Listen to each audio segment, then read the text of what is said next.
So yeah, today we've had a lot of guests on the Cosmic Bridge who've talked around something related to breathing. So whether that's meditation, whether that's breath work. I've got Tom here with me again because we're together in London in this studio. And even though Tom's looking a lot at psychedelic medicine, I feel like breath work, meditation, a lot of these things often happen when you take something like ayahuasca as well. And what we wanted to do today is we've had various people on the show. The first one was Lucy Pattinson, who's actually my breathwork coach. We had a guy called Shaun Doherty, who's a meditation coach. And so we've had various people talk about breathing, but we wanted to do about 15-30 minutes today just to talk around what are some practices you can do in your life that are going to make you feel more relaxed, have less anxiety. And obviously I feel like meditation is a huge topic that's like become fashionable and trendy in recent years, but I think sometimes it's a bit intimidating, and actually it's something like really easy and simple to do. But yeah, Tom, maybe we'll start with you. I know you've been on this journey with like psychedelics and medicine, but I know as part of that, once you went down that journey, a lot of other things happen as well related to like breath work, meditation, etc. Yeah, I think they just go hand in hand, brother and sister. And regularly before ceremonies we're doing meditations as well. A good friend of mine in Medellin is also a breathwork coach. I've done a lot of deep breathing and like 1 hour long intense breathing work with him. And all of this, you come back to the Eastern methodology, which at the center of that and many spiritual methodologies is really presence. And what breathing's doing is bringing you in touch with, whether it's meditation, which is more literally just this present moment, or whether it's the more intense holotropic style breath work that some people do, that's getting you in touch with your kind of deeper unconsciousness by changing your state of being. It's all raising awareness of how you're feeling, traumas you've had, amazing events that you've had, and connecting you back to here. So I just think it's another tool in the arsenal of everything that's available to us. And the advantage is we're breathing 24/7, so it's always something you can connect with. Yeah, 100%. I think one of the most simple techniques you can do is like box breathing, which is just like 5 seconds, exhale 5 seconds, inhale 5. Sorry, you wouldn't exhale first. Inhale first, 5 seconds, exhale, and then hold your breath for 5 seconds. That's 15 seconds in total. And again, I think I talked about this, that I'd never actually got into meditation or breath work or anything. I'd heard about it, obviously, but when I did my first ayahuasca ceremony, wasn't with Tom, but different people, the day before, we did meditation, and also the day after the ceremony, and I was like, oh, this is making me feel quite relaxed, so I got into it. And then I think one of the mistakes people make with something like meditation, and I used to do this as well, is like, you've got to just meditate in the morning, or you've got to just think about your breath in the morning, whereas actually you need to do it throughout the day. So now one of the things I do is I run a business, which can be quite stressful, right? And we're all going to be stressed in our life. So I don't think the goal is I'm going to meditate and focus on my breathing. I'm never going to be stressed again. It's not realistic. But if I am anxious about like a really important call coming up, or something happens outside of work, a personal thing, I'll do that box breathing. And even if I'm at my computer and I'm stressed, I'll go away, look out the window and do that box breathing. Even if you do it for a minute, suddenly you're going to be a lot less stressed, because I feel like sometimes people look at something like meditation and they're like, oh, I don't know if I can do it. But actually it can be very simple. It can be something like that. Something like holotropic breath work you're talking about is a bit more intense. It's an hour. It's much deeper breathing. But there's very simple breathing like box breathing that can really help you.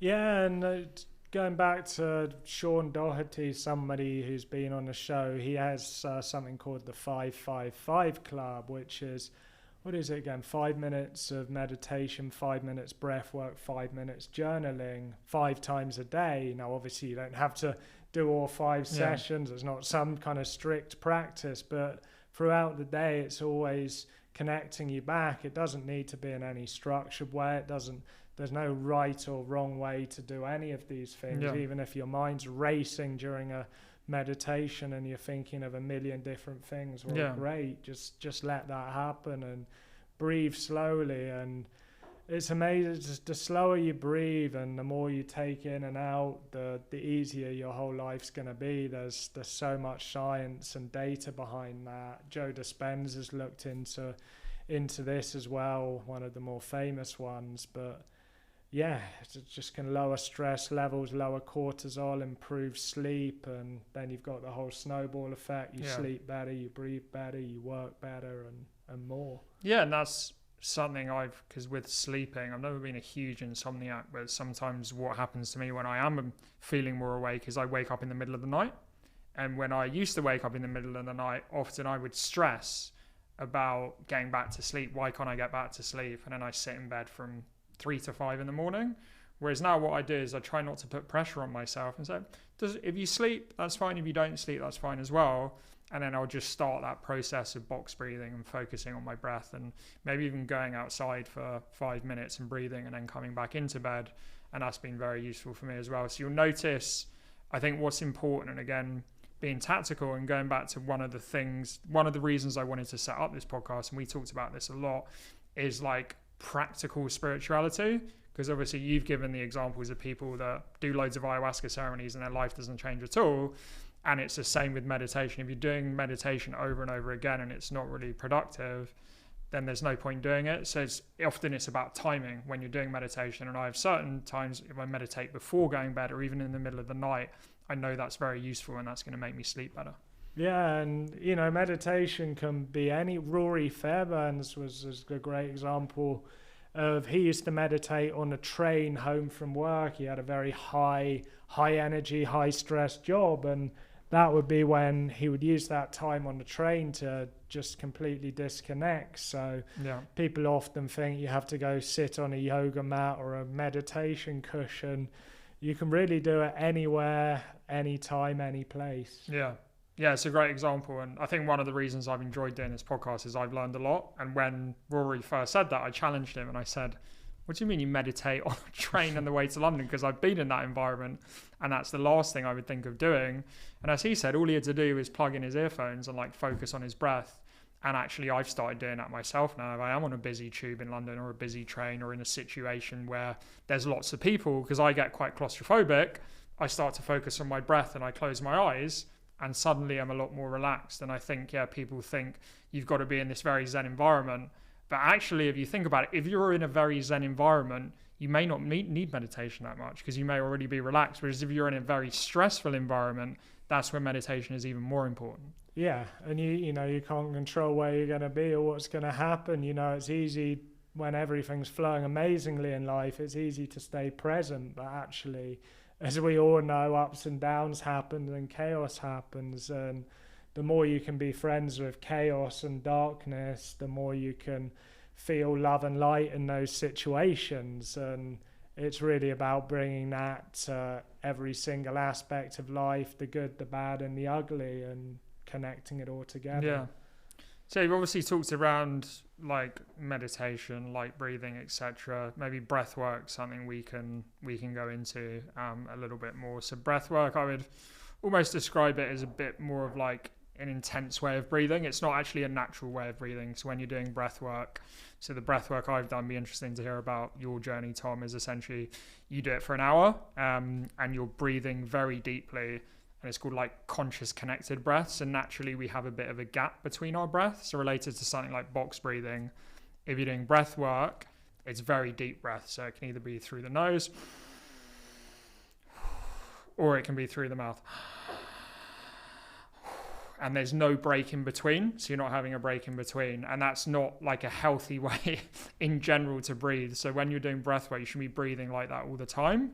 But the reason people do breath work is it does get you to this like elevated state of consciousness where you are feeling connected with everything. And it's almost like, it's not exactly like taking ayahuasca, but it's a sensation where you do feel connected to God, connected to the spirit, consciousness, whatever you want to call it, this thing that connects all of us. And when I first did it, it was crazy because I thought, how can you do this just from breathing, right? So I guess it's not like meditation, it's kind of making you feel relaxed. It's a very like intensely spiritual experience, but it can be very therapeutic as well. And again, like people that do ayahuasca people that are going through grief, people that have had like really bad traumas, they do breath work and it helps them a lot. And again, I've not had huge traumas in my life, but like everything, I've had, difficulties, personal difficulties, stress in my job, etc. And when I've done breath work, it's been very useful. But yeah, Tom, it'd be interesting to hear about. You mentioned you got a breath work coach over in Colombia. Yeah, it's funny how much our different parts of our life combine, because it just made me realize how I got connected with him. You put me in touch with somebody on Facebook called Emily Downs, who we had never met before, to come and stay with me. And why is this relevant? Because she was the one who invited me to a breathwork event. And I had already gone down I was already into responsible use of psychedelics by this stage, but I'd never heard of breathwork. And I thought I was turning up to some like yoga meditation, like calm breathing event. And we were 2 hours, not just one, of just super intense breathing. And like I can just remember like my whole body vibrating and just seeing like rainforests and dinosaurs, because in the state that you do physiologically change the state of your mind, your body, and the pineal gland, which is sort of the emotional vision set, the dream center, I guess, of your body. And when you do that, you start to see things in different stages and different lights, and you do just become completely connected with that present experience that you're feeling, because there is no space with all this other vibration and this other feelings that you're having to start thinking about that email that arrived earlier today or whatever. So it's been a while since I've come back to that style of breathwork, actually, just because of the other intense activities that I'm doing. But I have a friend who's very good at what he does, who's helped a lot of people, and he's an incredible practitioner who always keeps me in touch, and just having him there to ask about it as well and connect with some of the things that he experiences and his clients experience too. It's really magical, the levels you can go to just with the breath. Yeah. Interesting word you use there, dreaming, because I think that's almost a way I would describe breathwork. It's like lucid dreaming in a way, where you're almost having these visions like you would have in a dream, but you're very much awake. I feel like that's almost the level you're getting to with that breathing. Yeah, for sure. It's crazy dreaming, and it's crazy. As I say, I had the first experience. I didn't actually say it the first time because I thought people would think I was a bit mad on camera. But I say it now. I felt like I was a dinosaur, a triceratops, like Sarah from The Land Before Time, if anyone's seen that, running through the jungle. And even though, it's not like I did transport there and I'm completely lost, you still kind of, for the most part, know you're in a breathwork experience. But it's like, how am I feeling this? I mean, potentially you could touch on some of the things you've experienced during your... Yeah, similar things to that. We were just almost like floating somewhere, like you said, you're floating in a dinosaur's body. I've had, floating in the sea, being a fish, feeling like an eagle. And again, I think there's probably a lot of symbolic meaning to a lot of this stuff that we don't understand in our world. But I've had that, and then I've also felt, I've had like family members who have been sick, or even there was a guy I used to work for who died, who I was very close to, and I ended up crying loads. And I was like, at the time I was like, I didn't need to grieve that guy because he wasn't a family member, but I was actually very close to him. So I've often had a lot of like emotions that have come up, and it's been like very therapeutic in that way. And we obviously talked about earlier that everyone's journey is different. And for me, I've been quite independent. And I think because of that, I've always like spiritual experiences that have more come from within versus like doing therapy or something like that. And obviously you've talked about how like ayahuasca can be very therapeutic for people, but for me, breathwork's been like unbelievably therapeutic, and it's almost like you have these answers within you that are there to help you heal. Yeah, and just available 24/7 just through the breath. I mean, you don't want to be doing that holotropic stuff. And if you've never done it before, thoroughly advise getting proper guidance. Yeah, 100%. Yeah. But you need... It's not like you need a shaman, like if you take ayahuasca, but you definitely need a facilitator to guide you through.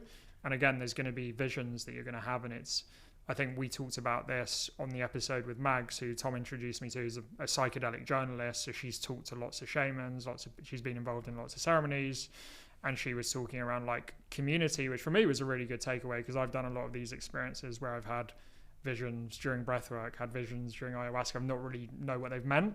So I think it's really important of like sharing those with people. And even, I know some breathwork sessions, I don't know if you did it, they like make you draw afterwards and make you like write notes. Yeah, we used to draw mandalas in one that I've done, journal in others, and it's always, I'm not the biggest journaler.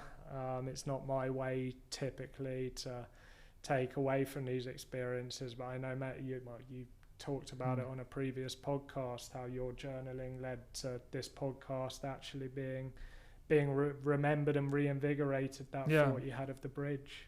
Yeah, and it's interesting because I feel like, again, a lot of people journaling, they think of like someone in California a little bit like cringe, who's like, I don't know, what do they say, affirmations, all that stuff. I've never done that, but I've journaled at particular points in my life. My dad actually gave me some good advice, which is like always write stuff down, right? So it's more, if I've had an experience like breathwork, if I had an experience like ayahuasca, just writing notes afterwards. And I think there's a lot of studies around this that actually, if you write stuff down, you're a lot more likely to retain it, even versus like writing it on your phone. Yeah, and I have friends who just completely religiously follow that, and even myself, I say I'm not that big on it, but there's been times where it's been very useful as well. Yeah, and also there's, for me, I don't journal, but as I said, there's nothing wrong with like doing the formal journaling every day of your life. And I've thought about this recently, actually. If something ever happens to you, that's a really good way of like leaving a legacy, almost, in a way. Yeah, for sure. And it's what, all of this, as we touched on, is to make a difference in your life and other people's life. And if you're just doing it and maybe you feel great for an hour and then you go back into the real world, or sort of your day-to-day functions, and you're just acting like an idiot and making no changes, what's the point? You might as well just use that hour to, I don't know, watch Netflix or anything else. It'll probably be easier and more enjoyable for you in the end. So with your ceremonies, why is it that you mentioned, I think you do it like the day before. Why do you get people to meditate the day before ceremonies? So we don't always. It's sort of kind of a more organic thing. It's not typically at this time before a ceremony we meditate, but it's, a lot of it's often sat around the fire, and it's just like, let's do a meditation now. We have many yoga people who come to our retreats, yoga, meditation, a brother and sister as well. So quite often, just organically, a yoga class will just start during the day, or somebody will suggest we do some breathing. And the advice we always give, every ceremony, doesn't matter what the medicine is, I mean, it just applies to everyday life as well. What do I do if I'm struggling? What do I do if it's difficult? Breathe. And slow the breath down. What we do is, when we panic, and just breathing, and all that does is just increase the stress, increase the cortisol, and you make your life much harder. So all we're doing when we're saying breathing, and obviously we're not just going to tell you to breathe and you're going to maybe disappear from your difficult moment. There are various other techniques and things that are going to help, but that is your number one defense in any area of life, unless you're in a sort of life and death situation. But otherwise, that is your best defense against stress and anxiety. Yeah, 100%. Have you read that book, Breathe, by James Nestor? I've heard of it. I've never read it. Yeah, well, he talks about we kind of forgotten how to breathe. And obviously, it's the most basic thing. It's the first thing we do when we come out the womb, right? We breathe. But with all technology and everything and all these material things we have, we've forgotten breathing. And I think breathing is, in essence, a very spiritual thing, because you're breathing air, which is the spirit, right? It's the thing that you can't see. But it's the most basic thing we can have, but also the most powerful thing that gives us life, and we've just forgotten how to do it in a way. And as you said, it's super simple rather than panting. And that's what happens when you're very anxious. Just breathing very slowly. Breathe through your nose like 6 seconds, breathe out 6 seconds, and suddenly you're going to feel a lot more relaxed. Yeah, fill the lungs right up. I don't know what percent, I don't know the stat, but I think somebody once told me humans only use 10% of the lungs. I don't know if that's true. I don't actually know if that's scientifically true or not, but you know, it's we've got to be using far less than is possible, and you're just not filling the oxygen, your organs, your cells with oxygen, and therefore they can't regenerate, and therefore your energy's lower. So 100%. Well, yeah, I think anyone interested in like breath work or meditation, I think if you've not done any type, well, I say if you've not done any type of breathing, which sounds ridiculous because you would die if you didn't do any type of breathing, right? But if you've not like really got into focusing on how you breathe or anything like that, the box breath I mentioned is a really good one. So like 5 seconds in, 5 seconds out, hold 5 seconds. Just breathing slower in general, even just noticing your breath when you're stressed out. And then breath work, there's different types of breath work. There's rebirthing breath work, which is what Lucy Pattinson talked about. There's holotropic breath work. I think there's other forms of breath work as well, but like Google it, look into it. There's some great resources on that. And I think the great thing about meditation and breath work is it's free, right? Anyone can do it. We've all got breath, and I think it's one of the great equalizers between us all. But yeah, Tom, I don't have any last thoughts from you as well. No, I just think exactly as you said, just you don't even need to go on Google and do it. You'd be on a train, walking down the pavement, just breathe in, breathe out, slow, deep, and connect to the presence, and you're going to feel better. Awesome. Well, yeah, if there's a person who you think is feeling very anxious, please send it to them and they can help with their breath. And yeah, as always, please subscribe to us on YouTube and across podcast platforms. Cheers.